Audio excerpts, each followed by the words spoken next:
Tiga. Oke, di sini aku mau jelasin LTM mengenai definisi pendekatan reaktor packet bed katalitik dan fluidized bed katalitik.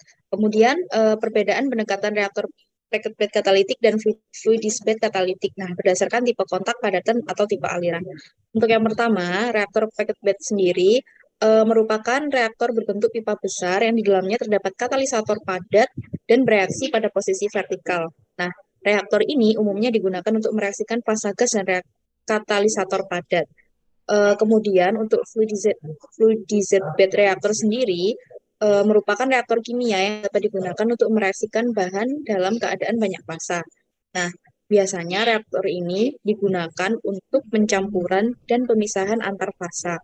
Penggunaan reaktor fluidized bed ini biasanya ditemukan di industri pembuatan metanol dan gasifikasi batu bara. Reaktor ini digunakan karena memiliki beberapa keunggulan. Yang pertama, mampu memproses bahan baku berkualitas rendah, kemudian kontak antara padatan dan gas bagus. Yang ketiga, luas permukaan reaksi besar sehingga reaksi dapat berlangsung dengan cepat. Yang keempat, efisiensi tinggi. Kemudian yang kelima, emisi rendah. Untuk penjelasan mengenai tipe kontak fluida padatan dan tipe aliran packet bed katalitik reaktor, eh, bisa dilihat pada gambar di 19.1a dan 19.1b dan 19.1c. Kemudian untuk reaksi eksotermik pada gambar 19.2 menunjukkan jenis perpindahan panas dan massa yang akan terjadi ketika packet bed didinginkan di dinding. Garis tengah akan lebih panas di dinding, reaksi akan lebih cepat, dan reaktan akan lebih cepat dikonsumsi. Nah, hal itu disebabkan karenanya gradien radial dari segala macam akan diatur. Kemudian untuk penjelasan mengenai tipe kontak fluida padatan dan tipe aliran fluidized bed katalitik reaktor, bubbling fluidized bed biasanya terjadi ketika kita melewatkan gas ke atas melalui lapisan partikel halus. Nah, untuk kecepatan gas superficial ini melebihi minimum. Bed terlihat seperti cairan mendidih dengan gelembung besar yang naik dengan cepat melalui bed.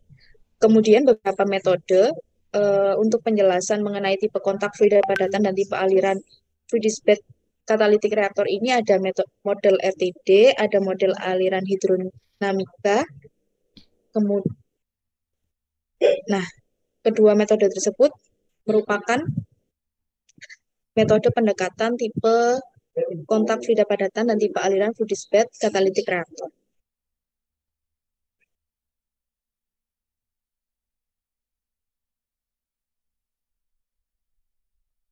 Oke, selanjutnya yaitu pendekatan atau model dalam menghitung konversi pada fluidized bed reactor ya. Eh, Fluidized bed reactor ini dapat dibedakan menjadi dua, yaitu bubbling fluidized bed sama circulating fluidized bed. Eh, Perbedaannya itu pada circulating fluidized bed ini konversinya lebih tinggi, akan tetapi membutuhkan proses yang lebih sulit, sehingga pendekatan dalam menghitung konversi pada fluidized bed dilakukan dengan bubbling. Kemudian model yang digunakan yaitu KIL-BFB dengan melewatkan kelebihan gas ke atas hamparan partikel halus melalui diameter bed yang cukup besar, sehingga didapatkan bed gelembung cepat yang menggelagak cepat. Beberapa asumsi yang dapat digunakan yaitu semua gelembung berbentuk bulat, berukuran sama semua, dan mengikuti model Davidson. Dengan demikian, lapisan berisi gelembung yang dikelilingi awan tipis yang naik melalui emulsi, aliran gas yang melalui awan ini dapat diabaikan sehingga volume awan lebih kecil, sehingga dan dapat dilihat pada gambar 2. Kemudian asumsi yang dapat dilakukan yaitu emulsi berada pada kondisi fluidisasi minimum, sehingga kecepatan relatif gas atau solid tetap konstan pada emulsi. Kemudian yang ketiga, setiap gelembung menyeret gelombang padat di belakangnya. Ini menghasilkan sirkulasi padatan di bed, aliran ke atas di belakang gelembung, dan aliran ke bawah di manapun yang ada di bed. Jika aliran padatan ini cukup cepat, maka aliran gas dan emulsi terhambat, dapat berhenti atau bahkan berbalik arah. Aliran turunan gas ini dapat dituliskan U0 lebih besar daripada 3 sampai 10 UMF.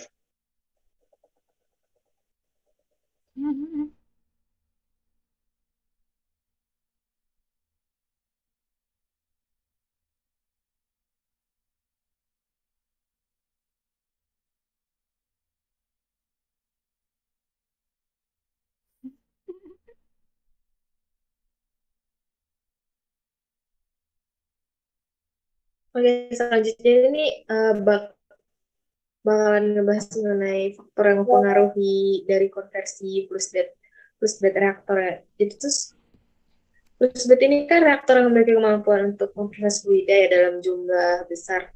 Kemudian itu terdiri dari dua jenis. Yang pertama tuh ada bubble plus bed atau biasanya disingkat BFB. Terus ada juga circulating fluid bed atau CFB kan. Kalau di BFB sendiri ini tuh yang menjadi faktor konversinya itu tuh digunakan bentuknya di mana. Terus karena beda katalis beda kan kecepatan reaksinya dia. Nah, kemudian kalau yang di CFB sendiri itu dia itu secara umumnya itu bakal dipengaruhi sama suhu, sama ukuran partikel, sama space time-nya dia. Untuk meningkatkan konversi pada reaktor tersebut juga itu dapat kita bisa kayak lakukan beberapa metode gitu. Jadi kayak pengubahan model reaktor. Jadi disesuaikan gitu loh. Kayak CFB tadi kan kayak BFB tadi itu dipengaruhi katalis. Terus dibuat kebutuhan target pengolahan yang direncanakan. Terus merancang sistem perpipaan yang sesuai. Terus penggunaan katalisnya. Terus diaturlah kecepatan gasnya sesuai dengan standar kebutuhan gitu.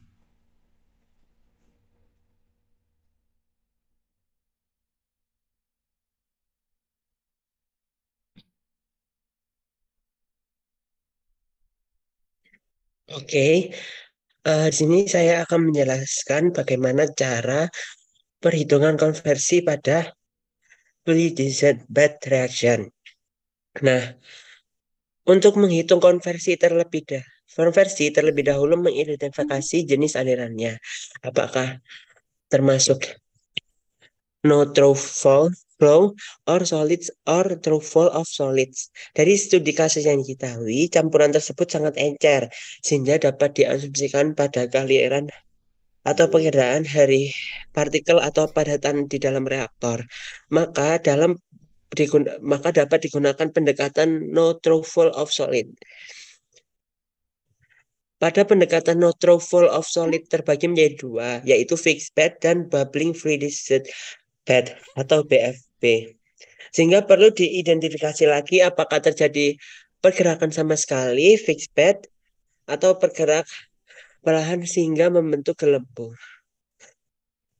Dari studi kasus bahaya bahwa ke atasan dikit. Oke, dari studi kasus diketahui bahwa terdapat gelembung sehingga dapat digunakan pendekatan BFB. Pendekatan BFB adalah berbagai macam model dan maka dapat digunakan yang paling baru pengembangannya yaitu model Cuny-Levenspiel. Dengan asumsi-asumsinya berikut adalah cara perhitungan konversi pada fluidized bed reaktor. Yang pertama adalah rumus umum untuk menentukan konversi pada KL model yaitu sebagai berikut. Bisa dilihat itu rumusnya. Tolong ke bawah dikit.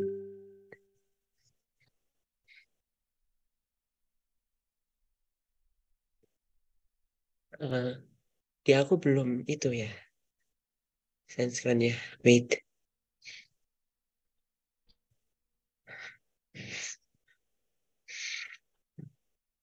Wait ya.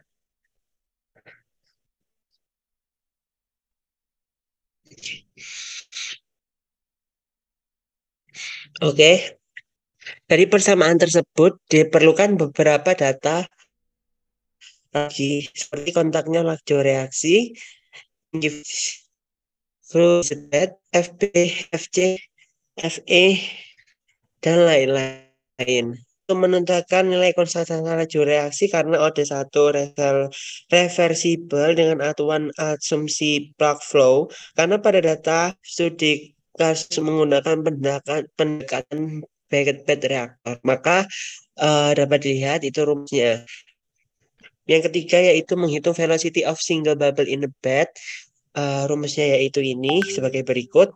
Uh, yang keempat yaitu menghitung velocity of bubble in a bubbling bed UB. Rumusnya itu sebagai berikut. Yang kelima yaitu menentukan rasio bubbling velocity apabila dalam rentang 5 sampai 30 maka dapat menggunakan pendekatan BFB. rumusnya itu sebagai berikut.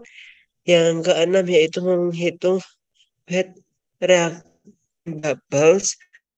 Rumusnya ya itu ada di bawah. Yang itu menghitung nilai void fraction atau IF menggunakan hubungan antara IF dan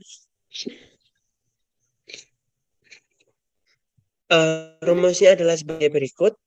8 adalah menghitung nilai bubble cloud circulation KP menggunakan Davidson's theoretical expression pada persamaan berikut. Menghitungkan nilai emulsion diffusion KCE menggunakan Higgs teori pada persamaan berikut. Yang ke-10 yaitu FB sama dengan 0,01 untuk mendapatkan hasil konversi yang besar asumsi volume solids in bubble yang paling kecil, yaitu rumusnya ada sebagai berikut. Yang ke-11 yaitu menghitung volume of solid in cloud and weight. Rumusnya adalah sebagai berikut. Yang 12 yaitu menghitung volume of solid in the rest of emulsion. Rumusnya adalah sebagai berikut. Yang 13 adalah menghitung total volume of solids. Yang ke-14 adalah menghitung tinggi bed pada BFB. Rumusnya adalah sebagai berikut. Yang terakhir adalah menghitung konversi dengan rumus sebagai berikut.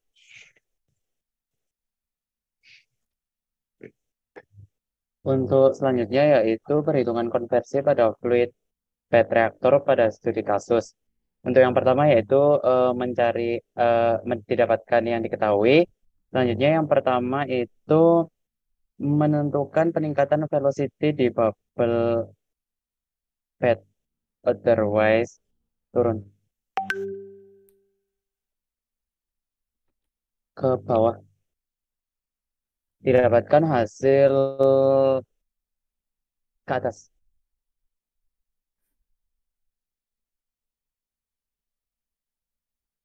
Lagi. Ada. Didapatkan hasil UBR sama dengan 0,703,852. Kemudian yaitu menghitung rise velocity dari bubble in bubbling bed.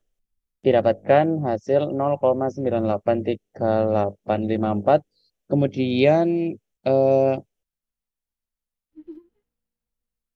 mengetahui rasio velocity didapatkan hasil 29,5152 menunjukkan bahwa kecepatan kenaikan bubble di atas 29 kali lebih cepat dari gas emulsinya sehingga termasuk fluid bed.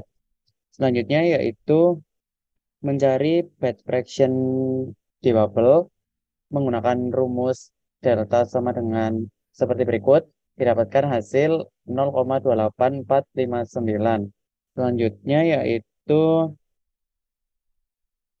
mencari friction bubbling fluid menggunakan rumus berikut. Didapatkan hasil epsilon F 0,721969.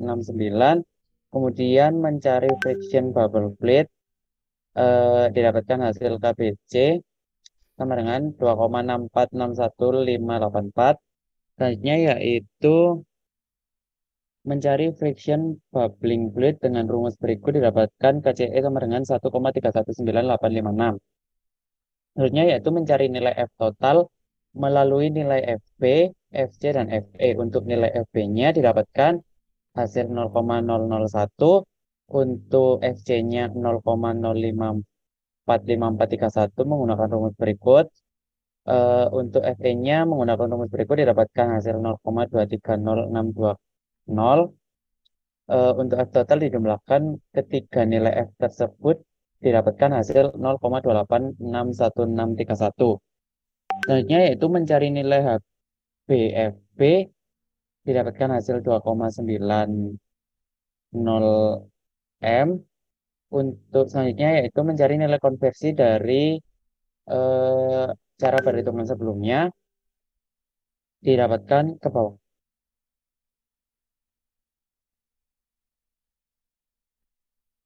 Didapatkan hasil CA per CAO-nya sama dengan 0,185426. Selanjutnya yaitu mencari nilai XA sama dengan CA0 min CA per CAO. Didapatkan dari perhitungan sebelumnya yaitu 81,4574%.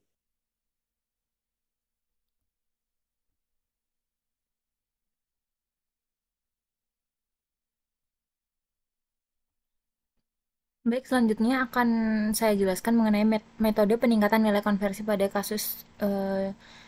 studi kasus fluidized bed reactor. Jadi di fluidized bed catalytic reactor itu nilai konversinya dipengaruhi oleh ukuran dari bubble yang terdapat di dalam bed. Nah, hal itu disebabkan oleh reaktan gas yang nantinya akan melewati gas bubble sehingga ukuran gas bubble itu besar dan menyebabkan Saver bypass. Nah, untuk lebih jelasnya akan dipaparkan sesuai pada gambar 1 berikut ini. Agak ke bawah. Nah, dari gambar di atas diketahui bahwa semakin besar ukuran dari bubble, maka konversi yang terjadi akan semakin rendah, begitupun sebaliknya. Jika semakin kecil ukuran dari bubble, maka konversi akan semakin besar. Ke bawah lagi. Nah, di sini dijelaskan pada gambar 2, agak ke atas.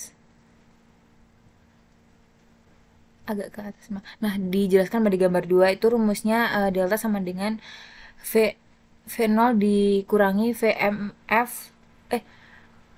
VMF dibagi VB. Nah, seperti penjelasan sebelumnya bahwa ukuran bubble agak ke bawah. Nah, ke bawah lagi. Nah, bahwa ukuran bubble itu dipengaruhi oleh beberapa katalis, berat katalis sama massa jenis katalis. Dari persamaan gambar 2 itu kita bisa lihat bahwa besar dari ukuran bubble itu dipengaruhi dari kecepatan umpan fluida atau F0 dan kecepatan umpan minimum fluida atau VMF. Nah, untuk memperkecil bubble berdasarkan persamaan gambar, maka dapat memperkecil nilai kecepatan umpan fluida V0 dan memperbesar nilai kecepatan minimum umpan fluida atau RMF dengan syarat V0 lebih besar dari VMF. Nah, hal ini agar tetap terjadi fluidisasi dalam vessel atau menambah jumlah katalis yang dipakai, maka jika diinginkan untuk meningkatkan nilai dari konversi pada kasus ini dapat dilakukan dengan mengurangi ukuran dari bubble gas yang terdapat di dalam reaktor dengan cara menurunkan kecepatan umpan fluida V0 dan menambah jumlah katalis yang dipakai.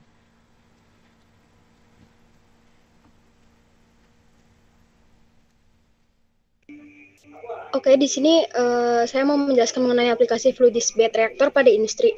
Jadi fluidized bed reactor ini pada industri umumnya digunakan untuk metode cracking pada batu bara dan minyak bumi. Katalis yang digunakan biasanya berupa senyawa alumina. Contoh pengaplikasiannya itu pada pembuatan metanol dengan gasifikasi batu bara. Gasifikasi batu bara pada prinsipnya yaitu proses perubahan batu bara menjadi gas yang mudah terbakar. Proses ini melalui beberapa proses kimia dalam reaktor gasifikasi atau gasifier. Salah satu alatnya itu menggunakan jenis reaktor fluidized bed. Habis itu pada industri proses pembuatan metanol dari batu bara menggunakan reaktor fluidized bed itu digunakan karena memiliki keunggulan, yaitu ada 5. Yang pertama, mampu memproses bahan baku berkualitas, kontak antara padatan dan gas bagus, proses permukaan reaksi besar sehingga reaksi dapat berlangsung dengan cepat, efisiensi tinggi, serta emisi yang rendah. Kemudian agak ke bawah lagi, selain diaplikasikan pada pembuatan pada industri metanol, contoh lain aplikasi fluidized bed reactor pada industri dapat dilihat di bawah ini. Yaitu yang pertama, pada industri energi. Pada industri ini, fluidized bed reactor biasanya digunakan dalam pembakaran batu bara untuk menghasilkan listrik serta panas. Kemudian kedua, pada industri kimia. Fluidized bed reactor biasanya digunakan untuk produksi berbagai senyawa kimia seperti asam sulfat, amonia, dan metanol. Kemudian yang terakhir yaitu ada industri petrokimia. Pada industri petrokimia, fluidized bed reactor biasanya digunakan dalam proses minyak bumi dan gas alam, termasuk dalam konversi hidrokarbon dan produksi bahan kimia lainnya seperti etilana, propilena, dan butadiena.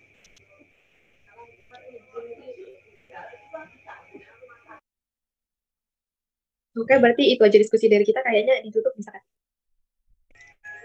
Iya, sudah cukup sih. Cukup. Ada yang kurang Terima kayaknya kasih ya. kita